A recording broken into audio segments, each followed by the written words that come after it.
ஆலயம்னாலே என்ன அப்படின்னு சொன்னா, பரலோகத்தின் தேவன் வந்து குடிகொள்ளுகிற இடம் என்று அர்த்தம். இங்க அவர் என்னது, வானத்தையும் பூமியும் சகலத்தையும் என்ன செஞ்சிருக்காராம், எல்லாத்தையுமே எல்லாத்தையும் படைத்த ஆண்டவராய் இருக்கிறாரு. ஆனா கைகளினால் கட்டப்பட்ட கோவில்களில் அவர் வாசம் பண்ணுகிறது இல்லை என்று தெளிவா எழுதியிருக்கிறது. ஹல்லேலூயா. அதுமாரி கொரிந்தியருக்கு எழுதும்போது அவர் என்ன சொல்றாருன்னா, நான் தங்குகிற ஆலயம் நீங்க தான் அப்படின்னு சொல்றாரு. ஹல்லேலூயா.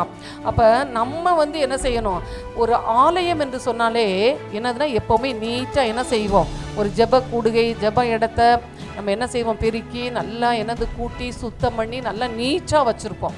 அப்போ நம்மளுடைய ஆலயமாகிய சரீரத்தை நாம் தேவனுக்கு உகந்தபடி வைத்தோம்னா அவர் நமக்குள்ளே வந்து எப்பொழுது என்ன செய்வாராம், வாசம் பண்ணுவார். ஹல்லேலூயா.